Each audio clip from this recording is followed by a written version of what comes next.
ભાઈઓ બહેનો આને પંચ તીર્થ તરીકે ઓળખે છે ને ત્યાં દર્શન અર્થે પણ જાય છે. આ કામ ભારતીય જનતા પાર્ટીએ કર્યું છે. જ્યારે કોંગ્રેસે માત્ર ને માત્ર એમને તૃષ્ટિકરણનું રાજકારણ કર્યું છે. આજે મારા જેવી દલિત સમાજની દીકરીને ટિકિટ આપી છે અને આજે વિધાનસભામાં બેસવાનો પણ આ ભારતીય જનતા પાર્ટીએ મોકો આપ્યો છે. ભારતીય જનતા પાર્ટીએ દરેક સમાજને સાથે લઈ અને કામ કરવાનું કામ કરી રહ્યું છે.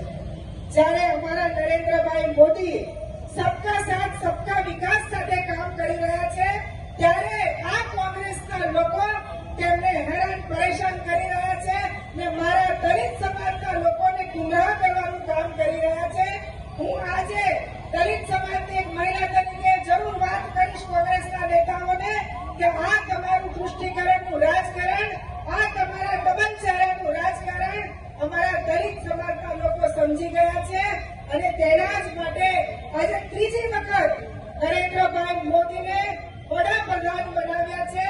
અને હું એ વાત જરૂર કહીશ કે દલિત સમાજનો વિકાસ, દલિત સમાજના બાળકો ભણે, ધંધામાં આગળ વધે અને આર્થિક રીતે મજબૂત બને અને બીજા સમાજના સાથે તાલથી તાલ મિલાઈને ચાલી શકે એવા દરેક પ્રયત્નો ભારતીય જનતા પાર્ટીના વડાપ્રધાન શ્રી નરેન્દ્રભાઈ મોદીએ ગુજરાત રાજ્યના મુખ્યમંત્રી ભૂપેન્દ્રભાઈ પટેલ કરી રહ્યા છે. અને હું આજે આ જે કોંગ્રેસનો અનામત ચહેરો છે એને આપની સમક્ષ ખુલ્લો કર્યો છે ને આ વિરોધને હું સમર્થન આપું છું. ભારત માતા કી જય, જય ભીમ.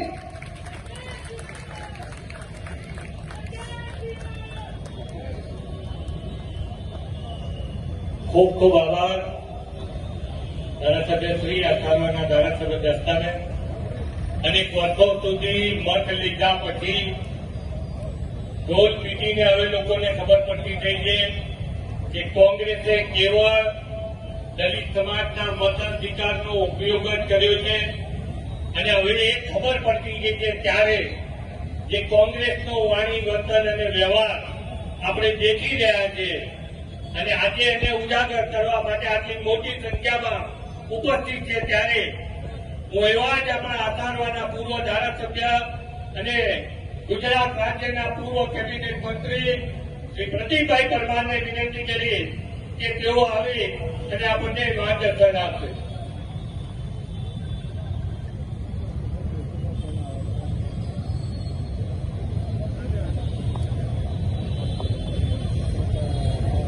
भारत माता की, भारत माता की, वंदे वंदे जय भीम. મિત્રો, જેને આ દેશની સંસ્કૃતિની ખબર નથી, જેને આ દેશના ઇતિહાસની ખબર નથી, જેને ભારત દેશની ખબર નથી, એવા વ્યક્તિને આપણું કનસીબ કહેવાય કે દેશની સર્વોચ્ચ સંસદની અંદર વિરોધ પક્ષનું નેતૃત્વ આપવામાં આવ્યું છે. મિત્રો, એટલા માટે જ આજે ગુજરાત રાજ્યના મુખ્યમંત્રીને રોક લાવવું પડ્યું છે. આજે રાજ્યના પ્રદેશ પ્રમુખ માન્ય શ્રી ગોરધનભાઈને રોક લાવવું પડ્યું છે.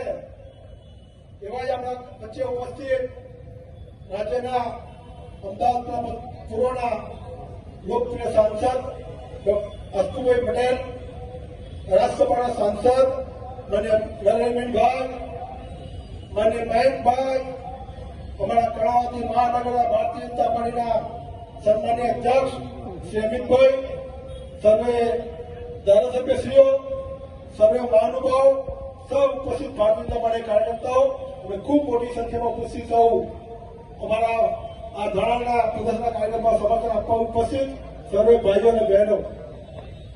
મિત્રો, મેં કહ્યું એ પ્રમાણે જેને દેશની સંસ્કૃતિની ખબર નથી એવા કોંગ્રેસના શહેજાદા રાહુલ ગાંધીએ અમેરિકામાં જઈ દેશની સંસ્કૃતિ વિરુદ્ધ દેશની જેની મૂળ દેશના લોકો છે એવા એસસી, ઓબીસી અને એસટી લોકોને જ્યાં દેશના મહાન વિભૂતિ ડોક્ટર બાબા સાહેબ આંબેડકરે જેને અનામતનો લાભ આપ્યો છે, અનામતનો હક આપ્યો છે, એવા બાબા સાહેબના હકની સામે જેને અનામતનો વિરોધ કર્યો છે એવા રાહુલ ગાંધીના વિરોધમાં, એવી કોંગ્રેસ પાર્ટીની વિરોધમાં, એવી પ્રત્યેક વિચારધારાની વિરોધમાં આજે ભારતીય જનતા પાર્ટીના બધા જ કાર્યકર્તાઓ,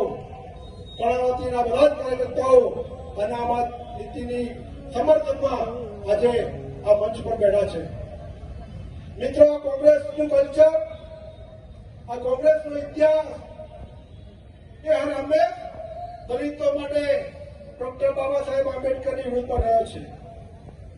મિત્રો, જ્યારે આ દેશની અંદર જ્યારે પહેલી વાર દેશ આઝાદ થયો અને દેશની અંદર ગવર્મેન્ટ બની ત્યારે આ દેશના પ્રથમ કાયદા પ્રધાન બાબા સાહેબ આંબેડકર હતા.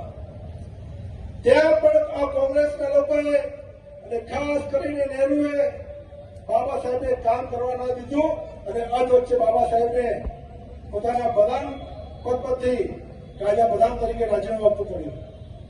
મિત્રો, ત્યારબાદ 1952માં જયારે પહેલી વાર ઇલેક્શન થયું ત્યારે આજનો ભાજપ એ દિવસનું અમારું જનસંઘ એ બાબા સાહેબની સામે ઉમેદવાર ના ઉભો રાખ્યો અને કોંગ્રેસીઓએ બાબા સાહેબની સામે ઉમેદવાર રાખીને બાબા સાહેબને હરાવ્યા હતા. ત્યાર પછી 1956ની અંદર જયારે લોકસભાનું ઇલેક્શન આવ્યું